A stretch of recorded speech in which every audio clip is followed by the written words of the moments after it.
میں آپ کو ایک بات عرض کروں، یہ میری آج کی گفتگو میں ایک خاص پہلو ہے، اپنی روحانیت دین کے معاملے میں کبھی ضائع نہیں کرنی۔ آپ کو لوگ دلیلیں دیں گے، لوگ آپ کو بہت ساری چیزیں نکال کے دکھائیں گے، لیکن جو روحانیت ہے نا، جو آپ کی اللہ سے وابستگی ہے، اس کو کمزور نہیں پڑنے دینا۔ 100% درست ہے بات کہ نفل پڑھنا ضروری نہیں ہوتا، نفل پڑھیں تو ثواب ہے، نہ پڑھیں تو گناہ کوئی نہیں۔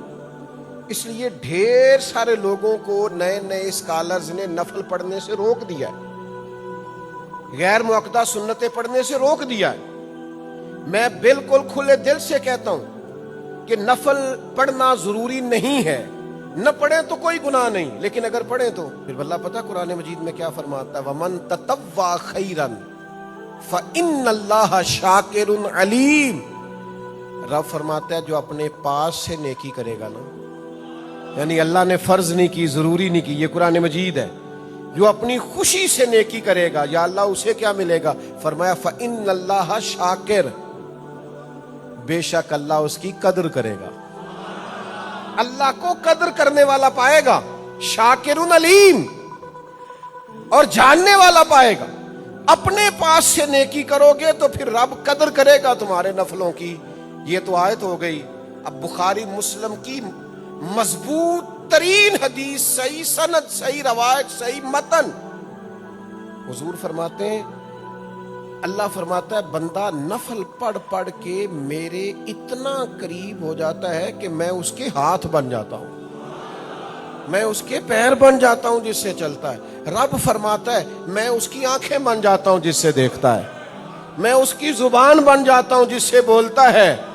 اور سنو سنگیو، نفل پڑھنا ضروری نہیں، پر اگر کوئی صبغت اللہ کے رنگ میں رنگنا چاہے تو نفل پڑھے گا تو رنگ دیا جائے گا۔ صبغت اللہ، ومن احسن من اللہ صبغہ، اللہ کا رنگ، اور اللہ کے رنگ سے سونا کسی کا رنگ ہو سکتا؟ تو یہ رنگ کیسے ملتا ہے؟ حضور فرماتے ہیں نفل پڑھنے سے ملتا ہے۔ اور بخاری مسلم کی اتنی مضبوط روایت ہے کہ چیلنج بھی کوئی نہیں کر سکتا۔ تو میرے عزیز، اس لیے لوگوں کی باتوں پہ نہ آیا کریں۔ میں آپ کو ذمہ داری سے کہتا ہوں، جو نفل پڑھنے چھوڑے گا نا، وہ سنتیں بھی چھوڑنی شروع کر دے گا۔ ذمہ داری سے کہتا ہوں، جو سنتیں چھوڑے گا ایک ٹائم آئے گا واجب بھی چھوڑے گا، اور یہ سارے بند ہوتے ہیں، نفل، سنتیں، مستحبات، یہ چار دیواری ہوتی ہے۔ پھر جو یہ بند توڑ دے گا، پھر خدا نخواستہ ایک دن آئے گا کہ فرض بھی چھوڑے گا۔ اللہ معاف کرے، ایسا وقت نہ آئے۔ اس لیے اپنی روحانیت نہیں ضائع کرنی، اپنی وہ خوبصورتی نہیں ضائع کرنی، اپنا وہ حسن نہیں ضائع کرنا۔